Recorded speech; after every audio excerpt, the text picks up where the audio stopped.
Hello friends, तो शुरू करते हैं आपके चैप्टर 2 स्टोरीज अबाउट फ्लाइंग का part second. Part first his first flight हम पहले ही पढ़ चुके हैं। आज हम शुरू करते हैं आपका पार्ट 2 द ब्लैक एरोप्लेन। तो दोस्तों इस चैप्टर में भी जो थीम है वो सेम है। Conscience, inner belief, inner power, inner strength, confidence, bravery यानी अपने अंदर की ताकत, आत्मविश्वास, लगन, बहादुरी, अंदर की इच्छा, ये सारी चीजें मिलके इस चैप्टर को बनाती है बहुत लाजवाब चैप्टर, बहुत ही अच्छा चैप्टर है। तो चलिए शुरू करते हैं समरी इसकी। तो जो हमारे ऑथर हैं लायम ओ फ्लैहर्टी, यही बताते हैं कि मैं जब प्लेन चलाता था, when I used to be a pilot, ये उस टाइम की बात है। तो बताते हैं एक बार की बात है, मेरी छुट्टी थी अगले दिन, और जिस दिन छुट्टी थी उससे एक रात पहले मुझे प्लेन मिला जो कि इंग्लैंड जाने वाला था। तो मैंने बोला जी मैं चलाऊंगा। क्यों? क्योंकि इंग्लैंड में मेरा घर था और मुझे बहुत जल्दी थी कि मैं अपने घर पहुंचूं और अपनी बीवी बच्चों के साथ अपना टाइम स्पेंड करूं। छुट्टी थी तो बहुत और अच्छा लगता। तो वो प्लेन उन्होंने चलाया। अब ये बताते हैं कि जब मैं उस प्लेन को चला रहा था तो उस प्लेन का नाम था डकोटा DS-088। वो प्लेन फ्रांस से इंग्लैंड जा रहा था, जहां मेरा घर था, इंग्लैंड में मेरा घर था। तो पेरिस कंट्रोल रूम में मैंने कॉल किया, उन्हें बताया कि सब कुछ क्लियर है, आसमान में कोई परेशानी नहीं है, सारे इंस्ट्रूमेंट्स प्रॉपरली वर्क कर रहे हैं, चाहे वो आपका फ्यूल हो, चाहे वो आपका रेडियो हो, चाहे वो आपके ट्रांसमीटर्स हो, सारी चीजें प्रॉपर वर्क कर रही हैं। फिर मैंने इनको ये भी बताया कि मुझे आसमान साफ दिखाई दे रहा है और ईस्ट की तरफ से मुझे चंद्रमा यानी मून दिखाई दे रहा है। इसका मतलब एवरीथिंग इज कंप्लीटली क्लियर, अब हम आसानी से निकल सकते हैं। तो मैंने उनको सिग्नल दिया निकलने का और मैं निकल पड़ा। जब मैं निकला तो मैं 12 डिग्री वेस्ट मुड़ गया, क्योंकि मुझे वो 150 किलोमीटर का जो डिस्टेंस था वो कवर करना था फ्रांस से इंग्लैंड का। तो मैं 12 डिग्री मुड़ गया। जब मैं 12 डिग्री मुड़ा, सब कुछ अच्छा चल रहा था, पता नहीं कहां से अचानक से सब कुछ काला काला होने लगा। Everything became black, everything became invisible, the clouds had become to black. आसमान बिल्कुल काला पड़ चुका था, कुछ दिखाई नहीं दे रहा था।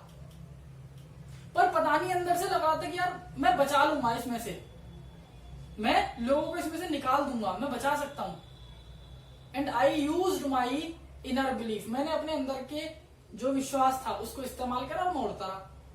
लेकिन सिचुएशन हैंडल नहीं हुई मुझसे, सच में सिचुएशन मुझसे हैंडल नहीं हुई।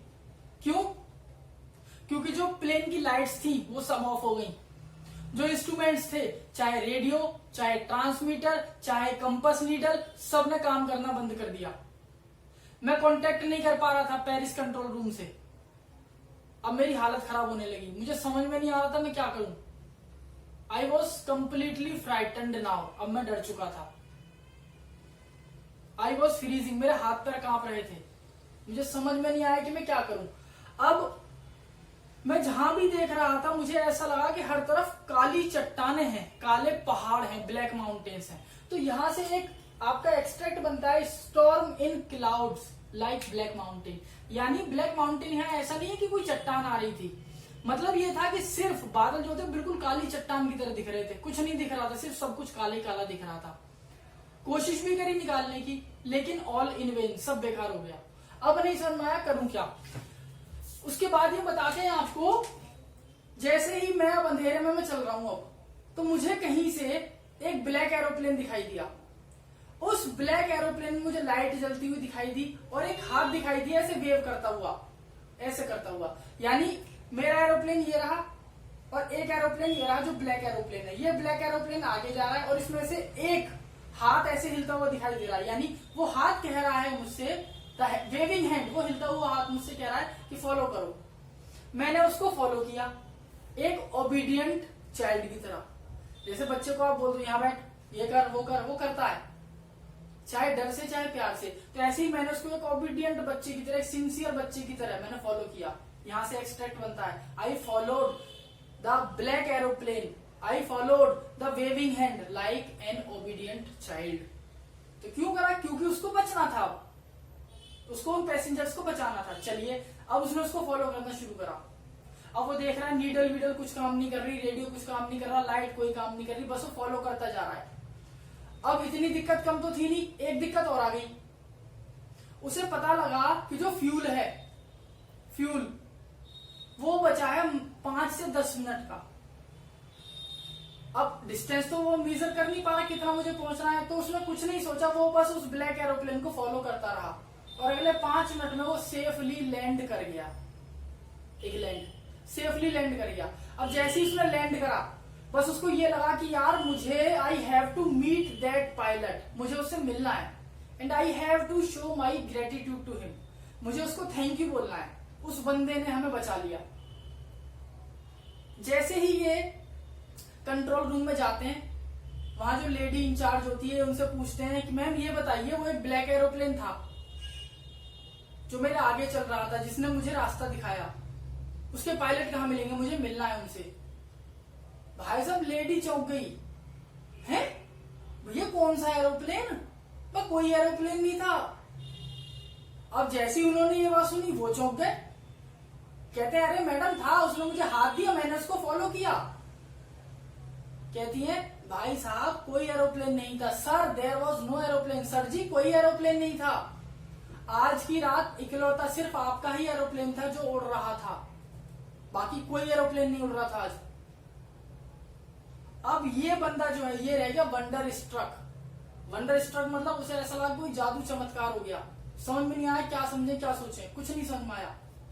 अब चैप्टर हो जाता है यहां पर खत्म। लेकिन बात यह आती है कि अगर वहां पर कोई प्लेन नहीं था, पहली चीज अगर वहां पर कोई प्लेन नहीं था, इकलौता इनका प्लेन उड़ रहा था जिसके सारे फंक्शंस काम करना बंद कर चुके थे, सारे इंस्ट्रूमेंट काम करना बंद कर चुके थे, light, radio, transmitter, transducer, amplifier सब ने काम करना बंद कर दिया, सामने काले बादल थे, फ्यूल भी खत्म था, फिर ये पहुंचे कैसे, सेफली कैसे लैंड कर गए?